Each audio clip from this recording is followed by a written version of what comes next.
সৃষ্টিকর্তা গাধাকে সৃষ্টি করার পরে বলল, তোকে সারা জীবন বোঝা বইতে হবে, কষ্ট করতে হবে, মানুষ তোকে দিয়ে বোঝা আনা নেওয়া করবে, তবে তোর মাথায় কোনো বুদ্ধি থাকবে না।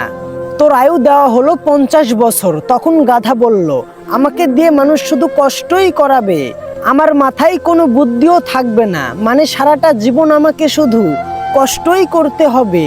তাহলে আমি এত আয়ু দিয়ে কি করব? আমাকে বরং 20 বছর আয়ু দিন। এরপরে সৃষ্টিকর্তা রাজি হলো, তার 30 বছর কমিয়ে তার আয়ু দিল 20 বছর। তারপরে সৃষ্টিকর্তা কুকুরকে সৃষ্টি করে বলল, তুই হবি মানুষের সবচেয়ে বিশ্বস্ত বন্ধু, তোকে মানুষের এঁঠো খেয়ে বেঁচে থাকতে হবে। তোর আয়ু দেওয়া হলো 30 বছর। কুকুর এটা শুনে বলল, আমার এত আয়ুর দরকার নেই, আমার আয়ু কমিয়ে 15 বছর করে দেন। তারপরে সৃষ্টিকর্তা তার 15 বছর আয়ু কমিয়ে 15 বছর করে দিল। এরপরে সৃষ্টিকর্তা বানরকে সৃষ্টি করে বলল, তুই শুধু গাছে গাছে লাফাবি, তোর আর কোনো কাজ নেই, তুই শুধু মানুষকে বিনোদন দিবি, এটাই তোর কাজ। তোর আয়ু দেওয়া হলো 20 বছর। বানর তখন বলল, আমি সারা জীবন মানুষকে শুধু বিনোদনই দিব, মানুষ আমাকে কিছুই দিবে না, আমি এত বছর বেঁচে কি করব? আমার আয়ু 10 বছর কমিয়ে বরং 10 বছর করে দিন। সৃষ্টিকর্তা রাজি হলো, তার 10 বছর কমিয়ে 10 বছর করে দিল। এরপরে সৃষ্টিকর্তা মানুষকে সৃষ্টি করে দিয়ে বলল, তুমি হলে সৃষ্টির সেরা জীব, তোমার মধ্যে সবকিছুই থাকবে, জ্ঞান, বুদ্ধি, বিবেক, তুমি হবে বিচক্ষণ। তোমার আয়ু দেওয়া হলো 20 বছর। এটা শুনে সে খুশিতে নাচতে লাগলো, খুশিতে সে আত্মহারা হয়ে গেল। কিন্তু পরক্ষণে সে ভেবে দেখলো তার আয়ু মাত্র 20 বছর। তখন সে সৃষ্টিকর্তাকে বলল, আমাকে সবকিছুই দিয়েছেন, কিন্তু আয়ুটা একটু কম হয়ে গেল না? আমাকে যদি আয়ুটা একটু বেশি বাড়িয়ে দিতেন। আপনি বরং গাধার রেখে দেওয়া 30 বছর, কুকুরের রেখে দেওয়া 15 বছর আর বানরের রেখে যাওয়া 10 বছর আমাকে দিয়ে দিন। সৃষ্টিকর্তা তখন বলল, তুমি বিচক্ষণ হয়েও বোকার মতো একটা কাজ করলে, এর প্রতিদান তুমি পরে বুঝতে পারবে। যাও, তোমাকে সকল আয়ু দিয়ে দিলাম।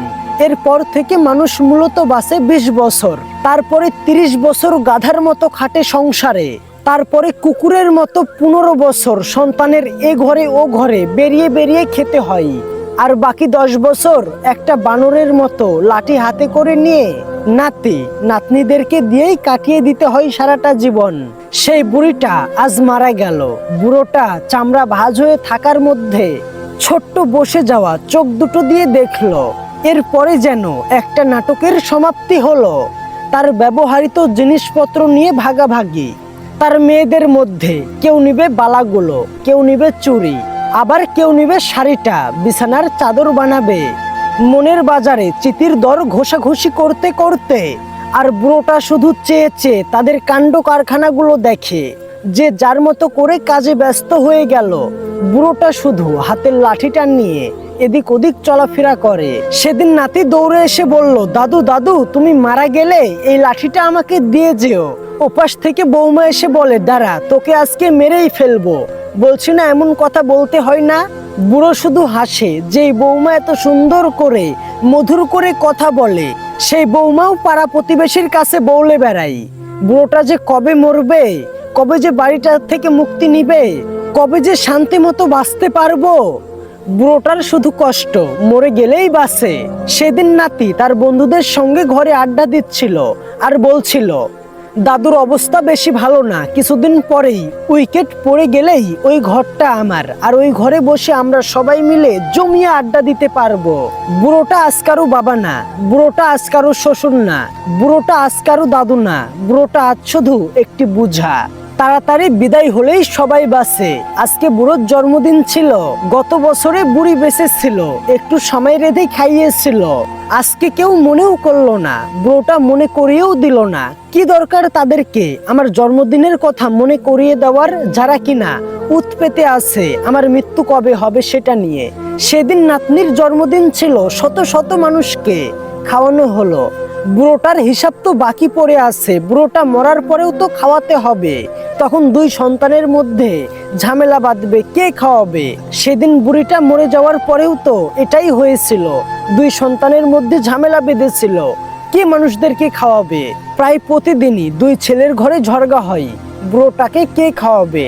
বুড়োটা সবার আচরণ দেখে আর মনে মনে ভাবে, আমার আর কেউ নেই, এরপরে বুড়োটা আকাশের দিকে তাকিয়ে একটা দীর্ঘশ্বাস ফেললো আর বলল, পৃথিবীর প্রত্যেকটা বাবা যেন বাবাই হয়, কারো কাছে যেন বোঝা না হয়।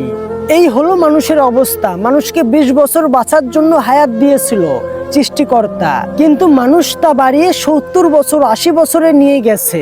এই জন্যই আজকে মানুষের এত ললাট হচ্ছে।